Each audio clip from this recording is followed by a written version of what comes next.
सुबह का सिविल ज्ञान में सपनों की इस उड़ान में स्वागत है आपका सिविल ज्ञान में। तो इससे पहले हमारी जो क्लासेस हो रही थी रात को 10 बजे, उसमें हम लोग सॉइल मैकेनिक्स कर रहे थे। पर आज हम स्टार्ट करें नया सब्जेक्ट जो कि होगा एस्टिमेटिंग का, क्योंकि हमने इससे पहले सिविल मैकेनिक्स के और सॉइल मैकेनिक्स के जितने भी प्रीवियस ईयर क्वेश्चन आए हुए थे एग्जाम में, मैंने उस सारे क्वेश्चन को कर लिया है। अब स्टार्ट करते हैं एस्टिमेटिंग जीरो। जो भाई लोग देखे होंगे वो तो अच्छी बात है, नहीं देखे हैं, अगर आपने नहीं देखा है तो उसको पूरी प्लेलिस्ट बनी हुई है, वहाँ पे जाके आप देख सकते हो। ठीक है भाई, कोई दिक्कत वाली बात नहीं है, आप वहाँ से भी उसको भी देख सकते हो। पूरी प्लेलिस्ट आपको हमारे यूट्यूब चैनल पर आपको मिल जाएगी। ठीक है, तो आज आपकी पहली क्लास एस्टिमेटिंग की है। तो एस्टिमेटिंग में जो भी क्वेश्चन आपके यहाँ पे थोड़ा हम चेंज किए हैं कि देख रहे हैं 2017 से, जो क्योंकि कई बार इसमें रिपीटेड क्वेश्चन है। टोटल अभी तक अगर हम बात करें 2004 से लेकर के 2023 तक मैंने देखा है, टोटल लगभग 500 क्वेश्चन है टेक्निकल, 500 क्वेश्चन लगभग 300 क्वेश्चन आपकी जो है एस्टिमेटिंग के जो हैं आपके 300 क्वेश्चन हैं। तो 300 क्वेश्चन में आपको देखना है कि आपको जो इंपॉर्टेंट हैं, जो बार बार आए हुए हैं, जो रिपीटेड हैं, उनको मैं नहीं लेकर आया हूँ, वह उन्हीं क्वेश्चन को लेकर आया हूँ जो एक बार आया। हम उन्हीं सवालों को यहाँ पे करेंगे जो प्रश्न आपके जो है एक बार आए हुए हैं या बार बार नहीं आए हुए हैं। तो जो बार बार आए उनको हम एक ही बार यहाँ पे करने की कोशिश करेंगे। ठीक है, तो आप लोग परेशान मत होइएगा, इसमें ज़्यादा से ज़्यादा 100-150 क्वेश्चन होगा, उसका ना पूरी एस्टिमेटिंग जो कि प्रीवियस क्वेश्चन में आ चुकी है वो आपका निपट जाएगा। तो चलो बढ़ते हैं पहले क्वेश्चन की तरफ। पहला क्वेश्चन आपका स्क्रैप वैल्यू से है। स्क्रैप वैल्यू और सॉल्वेज वैल्यू दोनों को हम लोग समझ लेते हैं। देखो, स्क्रैप वैल्यू आप है प्रॉपर्टी में भी, तो आपको बता दो जिस स्क्रैप वैल्यू होती है इसको हम लोग कहते हैं कि जो वैल्यू होती है डिसमेंटल मटेरियल, मतलब कि कोई आपकी बिल्डिंग है, उसका यूटिलिटी पीरियड ख़त्म हो गया, उसका उसको डिसमेंटल कर दिया गया, मतलब उसको गिरा दिया गया, उसके बाद उसके जो कबाड़ होता है, जैसे गांव की भाषा में कहते हैं कबाड़ी मूल्य से कहते हैं। ठीक, गिराने के बाद जो उसका मूल्य निकल के आता है उसे कबाड़ी मूल्य कहते हैं। लगभग इसकी वैल्यू जो होती है कॉस्ट ऑफ स्ट्रक्चर की 10% होती है। एक आप होता है साल्वेज वैल्यू, सॉरी एक आपका होता है सॉल्वेज वैल्यू। तो सॉल्वेज वैल्यू में क्या होता है कि जो बिल्डिंग या स्ट्रक्चर होता है वो आपका खड़ा रहता है, मतलब कि जो है वो ग्राउंड पे डिसमेंटल नहीं किया जाता, विथआउट बीइंग डिसमेंटल, मतलब कि डिसमेंटल करने से पहले तो उसका यूटिलिटी पीरियड ख़त्म हो जाएगा, लेकिन डिसमेंटल करने से पहले जो उसकी प्राइस होती है, जो उसका वैल्यू होता है, उसे कहते हैं साल्वेज वैल्यू। तो साल्वेज में और स्क्रैप में एक ही अंतर है कि स्क्रैप में क्या होता है, उसको बहुत से लोगों को इसमें बहुत कन्फ्यूजन होता है और क्वेश्चन गलत हो जाता है, हमको भी उसमें होता था, पर मैंने इसको इस तरीके से याद किया है कि भैया स्क्रैप मतलब क्या होता है, स्क्रैप मतलब होता है, मान लेते हैं कबाड़, भाई होता ही है कबाड़। तो ये कबाड़ी मूल्य क्या होगा, कबाड़ मतलब क्या होता है, जब कोई सामान एकदम बिल्कुल से ख़त्म हो जाता है, उसकी यूटिलिटी पीरियड ख़त्म हो जाती है, उसके बाद उसको हम लोग यूज़ करते हैं, ये डिसमेंटल कर देते हैं और उसका हमारा जो स्क्रैप वैल्यू निकल के आता है वही हमारा होता है स्क्रैप वैल्यू। तो यहाँ पे क्वेश्चन पूछा है, अब ये पॉजिटिव और नेगेटिव किस केस में होगा। तो देखो, स्क्रैप वैल्यू आपका पॉजिटिव भी हो सकता है, नेगेटिव भी हो सकता है। ठीक है, मान लो आपने जो है आपने कोई चीज़ मान लो आपने जो है डिसमेंटल किया, डिसमेंटल की जो कास्ट है वो आपकी बहुत ज़्यादा आ गई, उसके बाद आप जो उसको बेच रहे हैं तो उससे कम नहीं आपको मुनाफा हो रहा है, या आपको जो है जो उसकी जो वैल्यू प्राप्त हो रही कम हो रही है, तो वहाँ पे आपको नेगेटिव हो जाएगी। कभी कभी हो सकता है आपको उससे ज़्यादा मिल जाए, तो हो डिसमेंटल पार्ट को आपके बेचने पर जो उसकी कास्ट हो उससे अधिक हो जाए डिसमेंटलिंग वाले पार्ट से, तो आपको उस समय क्या हो जाएगा, पॉजिटिव होगा। तो ये नेगेटिव भी होता है, पॉजिटिव भी होता है। तो ऑप्शन नंबर 1 आपका हो जाएगा, यहाँ हो जाएगा आपका राइट आंसर आपका रहने वाला है। नेक्स्ट क्वेश्चन आपका जो रहने वाला भाई, अगला क्वेश्चन आपका है कि कैलकुलेट द एनुअल डिप्रिसिएशन। भाई कैलकुलेट द कॉस्ट ऑफ 100 में क्वेश्चन कट गया क्या, क्वेश्चन नंबर 2 था, चलो देखते हैं। क्वेश्चन नंबर 2 था कि एनुअल डिप्रिसिएशन निकालना था वहाँ पे, चलो ठीक है अभी आगे होगा, हाँ यहाँ पे है, चलो उसको 2 नंबर क्वेश्चन कर लेते हैं। कैलकुलेट द एनुअल डिप्रिसिएशन, आपको बताना है कि annual depreciation of a machine having initial cost दे रखा है 10,000, उसके बाद स्क्रैप वैल्यू दे रखा है 1,000 एंड यूजफुल लाइफ। तो एक फॉर्मूला याद रखना, चाहे सब कुछ भूल जाना, कि एनुअल डिप्रिसिएशन जो आपका होता है वो आपका होता है इनिशियल कॉस्ट माइनस के स्क्रैप वैल्यू डिवाइड बाई की आपका होता है यूजफुल लाइफ। तो अगर इनिशियल कॉस्ट आपकी 10,000 है तो 10,000 में से आपको स्क्रैप वैल्यू आपको 1,000 घटाना पड़ेगा, डिवाइड बाई आपको 30 करना पड़ेगा, तो कितना हो जाएगा 1,000 10,000 माइनस 1,000 डिवाइड बाई 30, तो हो जाएगा आपका 9,000 डिवाइड बाई 30, 0 से 0 कैंसिल, 3 3 9, तो 300 आ जाएगा। तो एनुअल डिप्रिसिएशन जो आपका है वो हो जाएगा, कितना हो जाएगा 300 हो जाएगा। तो एनुअल डिप्रिसिएशन इक्वल टू क्या होता है, इनिशियल कॉस्ट माइनस के scrap value divide by useful life. ठीक है, आगे बढ़ते हैं, ये फार्मूला याद रखना, इस फार्मूले से क्वेश्चन बहुत आता है एनुअल डिप्रिसिएशन से। ठीक है, आगे बढ़ते हैं, अगला क्वेश्चन आपका जो रहने वाला है वो है क्वेश्चन नंबर 3 कर लेते हैं पहले। क्वेश्चन नंबर 3 में क्या कहा था, calculate the cost of 100 mm thick brick lining of septic tank of size 5 × 3 × 1.5 if the rate of lining 200 पर स्क्वायर मीटर। तो हमको निकालना है, आपको पता है जो सेप्टिक टैंक होता है कुछ इस तरीके से रेक्टेंगल होता है, ठीक है। इसकी कुछ आपकी जो है हाइट होती है, ठीक है, इसकी कुछ हाइट आपकी होती है, इसकी कुछ इसकी विड्थ होती है, इसकी कुछ आपकी लंबाई होती है 5 मीटर। तो यहाँ पे दे रखा है, तो एक फार्मूला होता है एरिया ऑफ लाइनिंग निकालने का। आप अलग अलग निकालोगे, लंबाई चौड़ाई को अलग अलग करके तब भी निकल जाएगा, पर आप इस फार्मूले को लगा दोगे कि area of lining is equal to 2 multiply length plus breadth multiply H. अब यहाँ पे लेंथ कितनी आपकी है 5 मीटर, ब्रीथ कितनी आपकी है 3 मीटर, हाइट कितनी है 1.5 मीटर। तो 5 3 8 नहीं 16 16 15 हम 24 मीटर स्क्वायर। तो एरिया ऑफ लाइनिंग कितनी आ गई 24 मीटर स्क्वायर आ गई एरिया ऑफ लाइनिंग। पर कह रहा है कास्ट निकाल के बताओ कास्ट कितना होगा, और यहाँ पे दे भी रखा है इधर रेट ऑफ लाइनिंग 200 पर स्क्वायर मीटर। अगर कास्ट ऑफ लाइनिंग 200 पर स्क्वायर मीटर है और 24 मीटर स्क्वायर का हम लोग काम कर रहे हैं, तो कितना हो जाएगा 24 टू जा 4800 मीटर रुपये आपका हो जाएगा। क्योंकि 1 मीटर स्क्वायर में अगर 200 रुपये लग रहा है तो 24 मीटर स्क्वायर हमको लाइनिंग करनी पड़ेगी, तो कितना हो जाएगा 4800 रुपये आपका हो जाएगा। ऑप्शन भी आपको यहाँ पे देखने को मिल जाएगा 4800, ऑप्शन नंबर बी आपका हो जाएगा यहाँ पे राइट आंसर। ठीक है भाई, कोई दिक्कत? आगे बढ़ते हैं। नेक्स्ट क्वेश्चन हमारा जो होगा एस्टिमेटिंग कास्टिंग का, क्वेश्चन नंबर 4 आपका रहने वाला है। ये भी आपका एनुअल डिप्रिसिएशन से है, क्वेश्चन नंबर 4 भी है। देखो एनुअल डिप्रिसिएशन से बहुत क्वेश्चन आया, calculate the annual percentage of depreciation. मतलब सबसे पहले आपको एनुअल डिप्रिसिएशन निकालना पड़ेगा, फिर उसके बाद एनुअल परसेंटेज डिप्रिसिएशन निकालना पड़ेगा। सबसे पहले हम लोग क्वेश्चन को पूरा पढ़ते हैं। Calculate the annual percentage of depreciation, calculate the annual percentage of depreciation of machine using the constant percentage method if purchasing cost 12,000 and scrap value कितनी रखी है 3,000 and life of machine 8 year। मतलब आपको जो है अगर हम यहाँ पे देखें, आपको यहाँ पे एनुअल जो परचेसिंग कास्ट है मतलब इनिशियल कास्ट आपको कितनी दे रखी है, इनिशियल कास्ट आपकी दे रखी है 12,000 और आपको स्क्रैप वैल्यू भी आपको कितनी दे रखी है, स्क्रैप वैल्यू 3,000 स्क्रैप वैल्यू आपको 3,000 स्क्रैप वैल्यू दे रखी है। लाइफ ऑफ मशीन निकालनी है, तो लाइफ ऑफ मशीन आपको दे रखा है कितना 8 ईयर आपको लाइफ मशीन दे रखा है। आप कैसे निकालोगे, कैसे इस क्वेश्चन को करोगे, तो देखो यहाँ पे, ठीक है। तो वही आपको फॉर्मूला लगाना है कि annual depreciation is equal to initial cost minus के स्क्रैप वैल्यू डिवाइड बाई के यूजफुल लाइफ। तो इनिशियल कॉस्ट कितनी थी आपकी 12,000 थी, उसमें से आपने 3,000 घटा दिया, कितना आ गया आपका 8, यहाँ पे नीचे यूजफुल लाइफ 8 आ गया।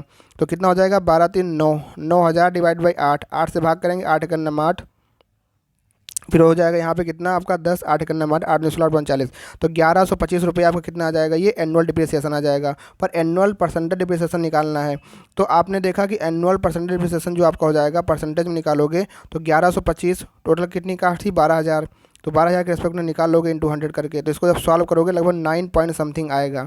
ऑप्शन में क्या 9 पॉइंट समथिंग आ रहा है, तो हाँ बिल्कुल यहाँ पे 9.37 आ रहा है। तो आपको बस समझना है क्वेश्चन को कैसे करना है, ठीक है भाई।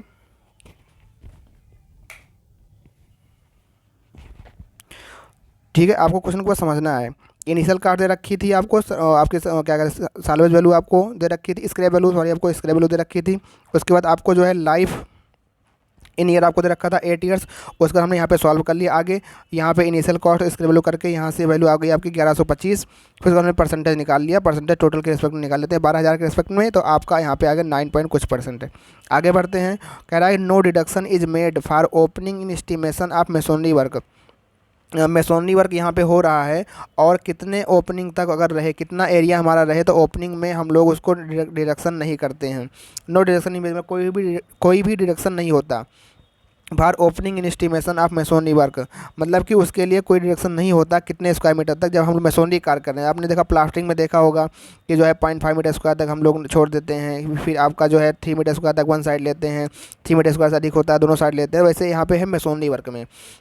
तो मेसोनरी वर्क के लिए याद रखना कि अगर ओपनिंग आपकी 1,000 स्क्वायर सेंटीमीटर तक है, 1,000 स्क्वायर सेंटीमीटर तक अगर आपकी है तो हमारे पास कोई डिडक्शन नहीं किया जाएगा, ठीक है।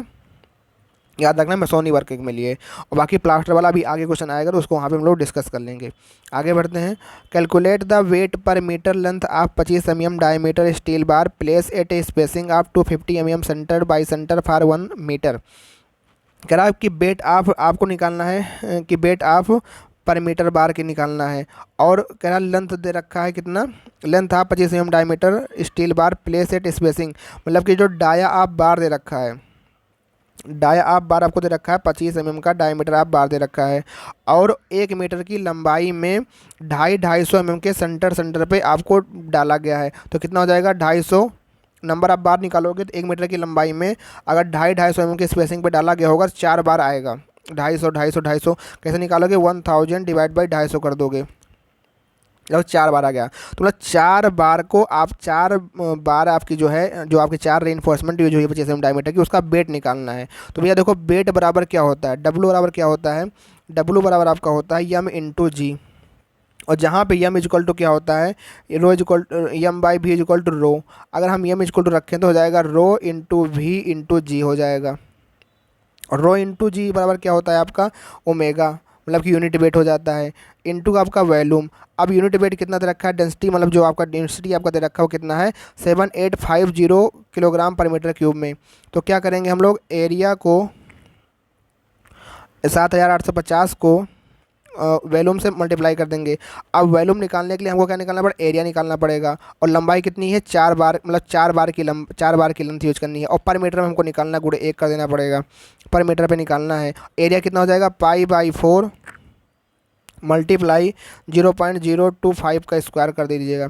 तो यहाँ जब आप सॉल्व करोगे तो लगभग जो आपका आएगा 15 के लगभग आसपास आएगा। तो ये आपका जो हो जाएगा आंसर नंबर 15.43। तो डी आपका हो जाएगा यहाँ पे राइट आंसर। ठीक है, तो कभी कभी तो लोग कैलकुलेशन मान लो थोड़ा यहाँ टफ है, आप एग्जाम में ऐसे क्वेश्चन को छोड़ ही दोगे, पर कभी कभी कैलकुलेशन इजी आ जाती है। तो हम लोग क्या करते हैं कि हम लोग समझते हैं ये क्वेश्चन हमसे हो नहीं पाएगा, हम इसको छोड़ देते हैं। तो आपको ऐसे क्वेश्चनों को छोड़ना नहीं है, एक बार उनको देखना, अगर बन जाए तो ठीक है, क्योंकि अगर इतनी लंबी कैलकुलेशन हम लोग बिना कैलसी के सॉल्व भी नहीं कर पाएंगे। 25 का स्क्वायर फिर उसके बाद इससे मल्टीप्लाई, ये पर कभी कभी होता है इतना डायामीटर ऑफ द लेंथ इतना वो दिया रहता है कि आपको जो है आसानी से कैलकुलेट हो जाती है। तो कभी कभी क्वेश्चन को जरूर करने की कोशिश किया कीजिए।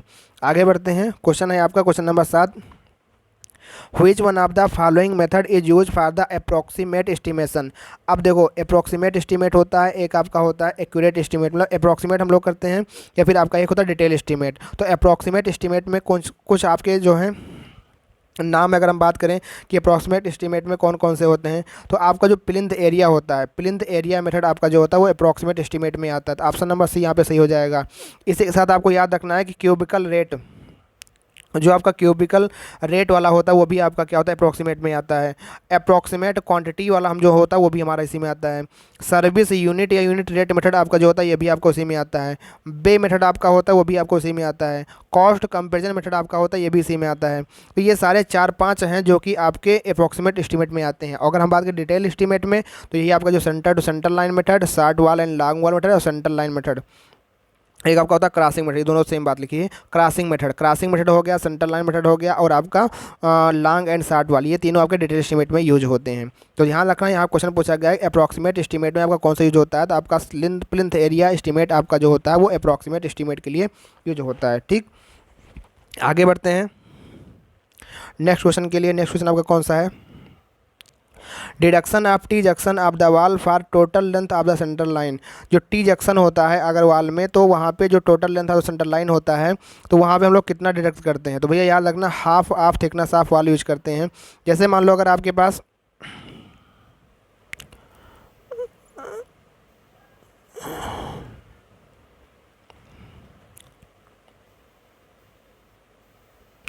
मान लो ये बिल्डिंग है और आपने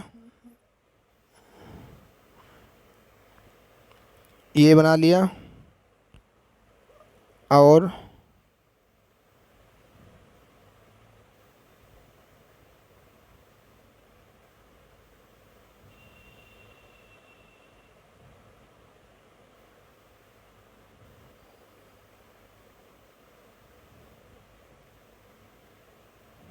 ठीक है, ध्यान से देखना। अभी आपको हम दिखा देते हैं कैसे मतलब कि होता है।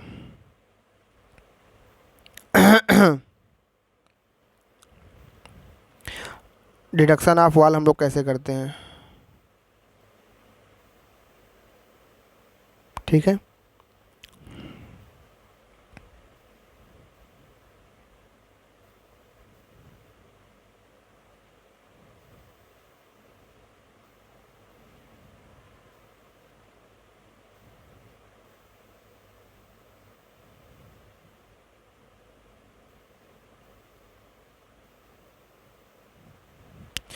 ये आप लोग देख लीजिए। अब यहाँ पे जो क्वेश्चन पूछा गया है, आप ये क्वेश्चन आपको पूरा क्लियर कर देगा। ये फिगर जो आपका इमेज है ये आपको पूरा क्लियर कर देगा। यहाँ थोड़ा समझने की कोशिश करते हैं। क्वेश्चन क्या है, deduction of T junction of the wall for total length of central line. अब यहाँ पे क्या होता है कि हम लोग क्या करते हैं कि सेंट्रल लाइन से पूरा यहाँ पे लेंथ निकाल लेते हैं। यहाँ की जो टोटल लेंथ होती है आपको,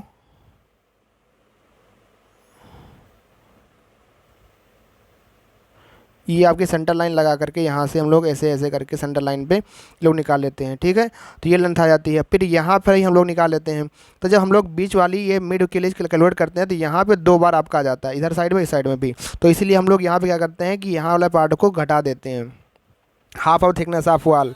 कभी आप लोग अगर अपने घर में जब कभी घर वगैरह बन रहा हो तो वहाँ गौर से देखना, वहाँ मिस्त्री क्या, जो आपका मिस्त्री होता है वो क्या करता है कि दूसरे वाले जब दीवार की जब यहाँ कॉर्नर पे जॉइंट आती है तो इस वाले दीवार में आधी आधी ईंटें छोड़ते चला जाता है और इसकी आधी ईंटें इसके अंदर घुस जाती हैं, मतलब ऐसे कॉर्नर बन जाता है, ठीक है। तो वही मतलब यहाँ भी बन जाता है। तो जब हम लोग कैलकुलेशन करते हैं तो इधर भी आ जाती है, एक बार यूज़ कर ले रहे हैं, इधर भी यूज़ कर ले, इसलिए हम लोग क्या करते हैं half of the wall, half of the thickness of the wall के में से घटा देते हैं, ठीक है। तो ये आपका कंसेप्ट होता है। आगे बढ़ते हैं, उम्मीद करता हूँ आपको समझ में आया होगा। For estimation of painted area of semi corrugated asbestos cement sheet. भाई ये क्वेश्चन तो कम से कम एग्जाम में आज से 4-5 बार पूछा जा चुका है, पर इसमें हम लोग थोड़ा कन्फ्यूज होकर गलती कर देते हैं। पर याद रखना यहाँ पे 2 वैल्यू हैं। अगर वो कहता है कोरुगेटेड, मतलब कि कोरुगेटेड स्टील सीट है, मतलब कोरुगेटेड स्टील अगर सीट है कोरुगेटेड, तो 10% आपको पेंटेड एरिया में बढ़ाना पड़ेगा। अगर वो कोरुगेटेड के साथ साथ कोरुगेटेड एस्बेस्टस सीमेंट सीट कहता है, एस्बेस्टस सीमेंट सीट कहता है, तो उस केस में कितना बढ़ा देते हैं, 20%। अगर वो कहता है semi corrugated asbestos cement seat तो 10% ही रहता है, ठीक है। तो स्टील सीट में corrugated 10%, corrugated asbestos cement seat में 20% और सेमी कोरुगेटेड में 10%। यहाँ पे क्वेश्चन क्या पूछा गया है कि for estimation of painted area of semi corrugated asbestos cement seat, तो हम लोग यहाँ पे 10% ही बढ़ाएंगे। तो ऑप्शन नंबर 1 आपका हो जाएगा यहाँ पे राइट आंसर। आगे बढ़ते हैं, अगला क्वेश्चन आपका है what is the unit of measuring कॉर्निस। तो याद रखना जो कॉर्निस वगैरह होती है, कॉर्निस को हम लोग जो मेजर करते हैं वो हम लोग रनिंग मीटर में मेजर करते हैं। किसमें मेजर करते हैं, रनिंग मीटर में। देखो यहाँ पे कुछ बातें हैं अगर हम बात करें नंबर में, तो नंबर में क्या यूज होता है, जो सिंगल यूनिट सॉरी जो आपके सिंगल यूनिट वर्क होते हैं, जैसे कि डोर हो गया, विंडो हो गया, ट्रसेस हो गया, इन सब के लिए हम लोग क्या नंबर का यूज़ करते हैं, ठीक है। अगर आपका कोई मतलब ऐसा वर्क है जैसे कि वहाँ पे आपका लीनियर मेजरमेंट हो रहा है, अगर आपका लीनियर मेजरमेंट हो रहा है तो वहाँ पे हम लोग केवल मीटर का यूज़ कर लेते हैं। जैसे मान लो कॉर्निस हो गया, फेंसिंग हो गया, हैंड रेल हो गया, इस सब में हम लोग क्या करते हैं कि आपको रनिंग मीटर में यूज़ कर लेते हैं। पर अगर मान लो कोई एरिया वाला काम हो रहा है, एरिया सरफेस का मेजरमेंट हो रहा है, तो वहाँ पे हम लोग स्क्वायर मीटर का यूज़ करते हैं। वाइट वॉशिंग हो गया, प्लास्टिंग हो गया, पार्टीशन वाल वगैरह में जब काम होता है तो हम लोग सरफेस एरिया पे काम करते हैं। पर अगर हम बात कर ले कहीं क्यूबिकल कंटेंट पे काम हो रहा है, अर्थवर्क हो गया, सीमेंट कंक्रीट हो गया, मैसोनरी, तो हम लोग क्या करते हैं मीटर क्यूब में काम करते हैं। तो इस बात को ध्यान रखना, इस तरीके से आपके क्वेश्चन एग्जाम में बनते हैं। जैसे कि अगर हम बात अर्थवर्क जो अर्थ वर्क का जब हम लोग एक्सप्रेशन करते हैं तो वो किस में होता है, क्यूबिक मीटर में होता है। फ्लोरिंग वर्क आपका स्क्वायर मीटर में होता है, कॉर्निस आपको रनिंग मीटर में होता है। तो ये आपको ध्यान रखना। अगला क्वेश्चन है calculate the number of brick in 20 cubic metre. भैया आपको पता है 1 मीटर क्यूब में 500 ब्रिक आती है, तो 20 मीटर क्यूब में कितना, 20 × 500, 500 900 5 10 कितना हो जाएगा, 1,10,000। 2 जीरो ये बढ़ जाएगा, 1 जीरो ये, 20 पंचे 100, ये हो जाएगा 2 जीरो और, ठीक है। कितना हो गया, 1000, 10,000 आपका हो जाएगा। ऑप्शन नंबर कौन सा, सी आपका हो जाएगा राइट आंसर, ठीक है। जीरो से थोड़ा कन्फ्यूज मत होइएगा, ध्यान से करिए क्वेश्चन को। Calculate the area of the work required for a beam of 2 metre span and cross section dimension of 400 metre is into 200 metre. आप उन्हें कभी बीम अगर बनते देखा होगा तो बीम कॉलम में तो भैया चारों तरफ से ऐसे होता है, पर जब हम लोग बीम वाला काम करते हैं, जहाँ कहीं बीम का निर्माण होता है तो ऊपर तो ओपन होता है, वो ऊपर से आपका क्या होता है, ऊपर से ओपन होता है। जो फर्माबंदी आप अगर बनते कहीं देखा होगा, बीम के लिए फर्माबंदी अगर बनते देखी होगी, तो बीम के लिए क्या होता है, ऐसे होता है। बीम में इधर सपोर्ट रहेगा, इधर से आपका डेप्थ में रहेगा, इधर से गहराई में इधर से रहेगा, ये इधर रहेगा, लेकिन ऊपर से क्या ओपन रहेगा, कंक्रीट ही डाली जाती है। और इसकी लंबाई कितने तक कह रहा है कि 2 मीटर तक ये आपका लंबा फर्माबंदी हो रही है। और ये इसकी जो विड्थ है वो कितनी है आपकी 200 mm है, और गहराई इसकी कितनी है 400 mm है। तो इसके लिए फर्माबंदी का फार्मूला का निकालना है। तो एरिया निकाल लो बस। एरिया क्या ऐसे निकालोगे, एरिया निकालने के लिए क्या करोगे, एरिया निकालने के लिए 2 इंटू डेप्थ है। डेप्थ आपकी कितनी है, 2 टाइम्स आप डेप्थ लिए हो, क्योंकि डेप्थ यहाँ पे 2, इधर इधर भी डेप्थ, इधर भी 2 टाइम डेप्थ हो जाएगा, प्लस विड्थ निकाल लो। तो कितना हो जाएगा, 2 times into depth plus width multiply. अब देखो आपका ये हो गया आपका क्रॉस सेक्शन, और मल्टीप्लाई कितना 2 मीटर में है, तो 2 से गुणा कर दो। तो इसका जब सॉल्व करोगे तो जाएगा 2 इंटू डेप्थ आपकी कितनी है 0.4, मतलब 400 mm को, और प्लस 0.2, तो 2 4 जा 8.8 ये, और ये ब्रैकेट में होकर के इसको लेंथ से मल्टीप्लाई करना पड़ेगा 0.2 ये, तो कितना हो जाएगा 1 हो जाएगा, 1 मल्टीप्लाई 2, मतलब कितना हो जाएगा 2 मीटर स्क्वायर आपका आ जाएगा। तो फर्माबंदी का जो एरिया लगेगा, फर्माबंदी जो आपकी फ्रेमवर्क को आवश्यकता पड़ेगी वो 2 मीटर स्क्वायर की पड़ेगी। ऑप्शन नंबर डी आपका हो जाएगा यहाँ पे राइट आंसर। ठीक है, तो कुछ नहीं करना था, इसमें आसानी से क्वेश्चन आपका बन सकता है। ठीक है, आगे बढ़ते हैं। क्वेश्चन नंबर आपका 13 है, accuracy in the measurement of the thickness of slab और sectional dimension of column of beam. तो भैया इसके लिए कितना रखते हैं एक्यूरेसी, इन सेंटीमीटर पूछा है, तो इन सेंटीमीटर में 0.5 सेंटीमीटर हो जाएगा। अगर पूछता है मीटर में तो 0.05 मीटर आपका हो जाता, या 5 mm 0 पॉइंट आपका कितना है 0.5 सेंटीमीटर, हाँ 5 सेंटीमीटर पूछा है, 5 सेंटीमीटर में सेंटीमीटर पूछा। अगर एमएम में पूछा होता तब 0.05 mm हो जाता। ठीक है, मीटर में तो आपका 5 मीटर हो जाता, 5 मीटर में पहुंच जाता। ठीक है, तो इस बात को ध्यान रखना। इन सेंटीमीटर पूछा है ना, तो इन सेंटीमीटर में कितना होगा 0.5 सेंटीमीटर होगा। अरे सेंटीमीटर में क्या होता है 0.5 सेंटीमीटर होता है आपका। ठीक, अगर एमएम में पूछता है तो कितना हो जाता है 5 mm हो जाता है। वो जो वैल्यू आप लोग पढ़ते हो 0.05 वो होती मीटर में 0.005, क्योंकि आप इसको सेंटीमीटर को मीटर लेके 100 से भाग करोगे तो 0.05 मीटर आपका हो जाएगा। ठीक है, इस बात को ध्यान रखना। ये आपका सेंटीमीटर पूछा तो पॉइंट पहला ऑप्शन हो जाएगा करेक्ट। अगला क्वेश्चन आपका है, अगला आपका रहने वाला है, which are the following multiplying factor is use for estimation of lead for cartage deck. अच्छा, लीड आप लोग जानते हो लीड क्या होता है। लीड क्या होता है कि एक हमारा सोर्स ऑफ अवेलेबिलिटी, मतलब कुछ मटेरियल होता है, इस मटेरियल को हम लोग एक आसान सोल्यूशन लेके जाते हैं। तो जहाँ हमें जिस सोर्स हमको यहाँ पे अवेलेबल मटेरियल प्राप्त होता है, हमारा कंस्ट्रक्शन साइट हमारी यहाँ है, तो यहाँ से यहाँ तक जाने के लिए हमको उसको अपने मटेरियल को ले जाना पड़ेगा ना, तो वही हमारा जो लीड होता है, मतलब distance between the source of availability of material and construction side is known as lead. मतलब जहाँ पर कंस्ट्रक्शन साइड होती है वहाँ से लेकर के जहाँ पे आपका सोर्स अवेलेबिलिटी होता है वहाँ तक के जो हमारा जो होता है लीड कहलाता है। अगर हमारा कार्टेज ट्रैक है, मतलब ट्रैक अगर हमारा मेटल का बना हुआ है तो याद रखना मॉडिफाइंग फैक्टर में 1 से मल्टीप्लाई होता है।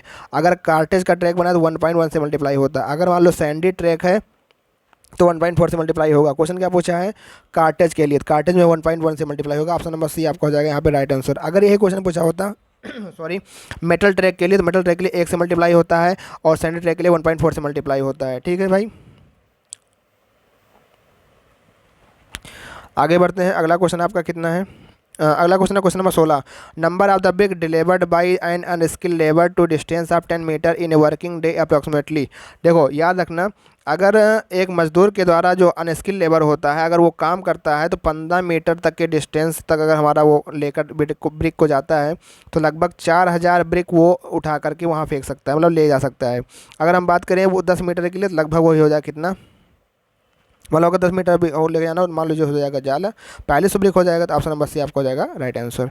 याद रखना ये बाकी आईएस कोड में ऐसे बातें लिखी हुई हैं एस्टिमेटिंग में, उसमें लिखा हुआ है कि अगर मान लो कोई नंबर ऑफ ब्रिक जो लेकर जाएगा डिलीवर करेगा, एक अनस्किल्ड लेबर है मतलब मजदूर है हेल्पर है, तो अगर 50 मीटर डिस्टेंस तक लेके जाएगा तो मान लिया जाएगा कि 4000 ब्रिक वो पर मजदूर 4000 ब्रिक पर मजदूर जो है वो वर्किंग डे में अपना काम कर सकता है। पर अगर मान लो 10 मीटर ही तक की लेके जाना होगा तो लगभग 200 ब्रिक और ले जा पाएगा, 4200 मान लिया जाता है। तो ऑप्शन नंबर सी इसका हो जाएगा राइट आंसर। ये क्वेश्चन आपके एग्जाम में आया हुआ 2017-18 में। अगला क्वेश्चन आपका है which are the following is the correct statement for length of the short wall as one more from earth work to brick work in super structure in long and short wall. अच्छा, अब long wall और short wall के concept को समझते हैं।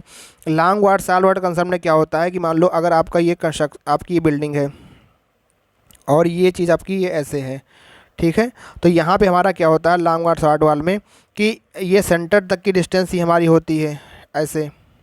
जब हम लोग लॉन्ग वॉल में करते हैं तो मान लो यहाँ तक कि हमारी लॉन्ग वॉल में ये है, अगर हम लोग करते हैं 5 मीटर ये हमारा हो जाता है, ठीक है, 5 मीटर मान लो है। तो अब ये मान लो 0.3 की इधर और 0.3 मीटर चौड़ी इधर आपकी अगर वॉल है, तो अगर हमको निकालना पड़े यहाँ पे लॉन्ग वॉल के लिए, तो लॉन्ग वॉल में क्या करते हैं 5 ये और प्लस 0.15 इधर का, मतलब कि लेंथ हाफ जो विड्थ हाफ वॉल होती है उसको ऐड करना पड़ता है।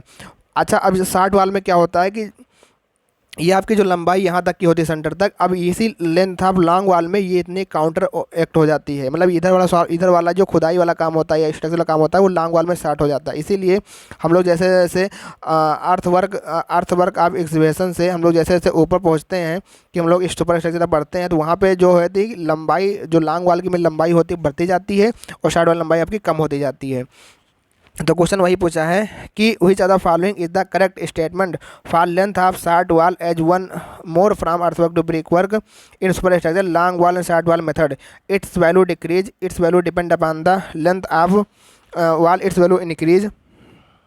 तो क्या होता है भैया, जो इसमें क्वेश्चन पूछा है कि आपका जो लॉन्ग वॉल में होता है, लॉन्ग वॉल में हमारी वैल्यू क्या होती है, इंक्रीज होती है। अगर क्वेश्चन पूछता कि आपका पूछता कि आपको मान लो अगर आपसे अगर मतलब पूछता कि शार्ट वाल में क्या होता है, तो शार्ट वाले वैल्यू क्या होती है, डिक्रीज करती है। लेंथ ऑफ लॉन्ग वाले वैल्यू इंक्रीज करती है और शार्ट वाले वैल्यू हमारी क्या हो डिक्रीज करती चली जाती है, ठीक है। Which are the following the correct statement for length of short wall as one more from earth work to brick work in super structure. आपकी जो ब्रिक होगी थोड़ा ध्यान से पढ़िएगा, इसमें बहुत से लोग बता रहे हैं कि सर आप गलत बता रहे हैं, तो इसको थोड़ा ध्यान से देख लीजिएगा। कुछ which are the following is the correct statement for length of the, हमने थोड़ा उल्टा कर दिया है, which for length of the short wall, मतलब शार्ट वॉल के लिए बताना है। As one more from earth work to brick work in super structure in long wall and short wall method, मतलब कह रहा है कि long wall and short wall method में अगर हम लोग अपने इक्वेशन को एक्सवेशन को अगर कैलकुलेट करते हैं अर्थ वर्क से लेकर के सुपर स्ट्रक्चर तक, तो उसकी जो length of the short wall होती है वो वैल्यू क्या होती है, तो वो वैल्यू भैया डिक्रीज होती है। ऑप्शन ए आपका जो हो जाएगा यहाँ पे आपका राइट आंसर होगा। वैल्यू इंक्रीज किस में होती है, तो लॉन्ग वॉल में वैल्यू इंक्रीज होती है, शार्ट वॉल वैल्यू डिक्रीज होती है। ध्यान रखना, इस क्वेश्चन का जो ऑप्शन ए होगा आपका राइट आंसर होगा। सॉरी चाहता हूँ, आगे बढ़ता हूँ। मैंने जो समझाया था आपको बताया था वो सही बताया था, पर मैंने वहाँ पे क्वेश्चन में गलत लगा दिया। Which are the following the unit of measurement for rebate. तो रिबेट के लिए आपको ध्यान रखना, रिबेट में हम लोग जो मेजर करते हैं वो आपका क्विंटल में होता है। ऑप्शन नंबर डी आपका हो जाएगा राइट आंसर। क्वेश्चन नंबर 19 है, which are the following statement correct for unit of measurement. Unit of measurement के लिए कह रहा है कि ऑप्शन बी पढ़िए पहले, work consist of the linear measurement in measure in square metre. अभी मैंने आपको बताया था कि जो लीनियर मेजरमेंट होता है वो स्क्वायर मीटर में ना होकर वो आपके मीटर में होता है, आपका रनिंग मीटर में होता है। Single unit are measure in metre, भाई सिंगल यूनिट को हम लोग नंबर मेजर करिए, ये भी आपका गलत है, ये भी आपका गलत है। Work consist of real surface in measure in cubic metre, भैया जो रियल सरफेस एरिया पे काम होता है वो आपका क्यूबिक मीटर में होगा, वो आपका स्क्वायर मीटर में होता है, ये भी आपका गलत है। बैंड ऑफ स्पेसिफाइड, एक बचा है, अब एक ही बचा है आपका, अब एक आपका बच्चा दिया, आपका क्या होगा राइट आंसर होगा, तो ऑप्शन नंबर ए आपका हो जाएगा आपका राइट आंसर। आगे बढ़ते हैं। क्वेश्चन आपका which the following area is not include in the plinth area of the building. तो plinth area of the building में आपका कौन सा एरिया आपका कैलकुलेट नहीं होता, तो भैया ये आपका एरिया ऑफ द लॉफ्ट जो है नहीं कैलकुलेट होता, बाकी ये तीनों के तीनों आपके कैलकुलेट होते हैं। एरिया ऑफ लॉफ्ट हो गया, बालकनी हो गया, आपका कैंटिलीवर पोर्च हो गया, ओपन प्लेटफार्म हो गया, टेरास हो गया, ये सब आपका कैंटिलीवर प्लिंथ एरिया में एस्टिमेट नहीं होता है। बाकी एरिया बरसाती, टेरेस, ये सब आपका क्या होता है यूज होता है। Area barsati, area of wall at floor level, porch non cantilever type, ये सब आपके यूज होती है, ये सब आपके जो है यूज होते हैं, पर आपका area of the loft not included होता है, इस बात को ध्यान रखना। आगे बढ़ते हैं। प्लिंथ एरिया क्या होता है, प्रकार बिल्टअप कवर्ड एरिया होता है जो कि हम लोग फ्लोर लेवल पर मेजर करते हैं, ठीक। आगे क्वेश्चन है, threading in the iron is measured in, जो आपका थ्रेडिंग होता है आयरन इज मेजर्ड किस में होता है, तो वो आपका सेंटीमीटर में होता है। थ्रेडिंग आपने देखा होगा, ऐसे स्क्रू होता है उसके ऊपर ऐसे थ्रेडिंग होती है, तो थ्रेडिंग जो होता है सेंटीमीटर में होती है। ऑप्शन ए आपका हो जाएगा यहाँ पे राइट आंसर। तो आज हमने लगभग 21 क्वेश्चन किए हैं जो कि एस्टिमेटिंग में प्रीवियस क्वेश्चन में आ चुके हैं। नेक्स्ट हमारी जो क्लास होगी फिर एस्टिमेटिंग की होगी, लगभग जो भी इंपॉर्टेंट क्वेश्चन इसमें बन चुके हैं तो हम लोग इसको डिस्कस कर लेंगे।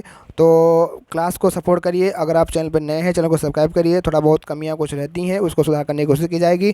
थैंक यू, जय हिंद, जय भारत। मिलते हैं फिर एक नेक्स्ट वीडियो में, तब तक के लिए अपना ध्यान रखना। Take care, bye bye, love you.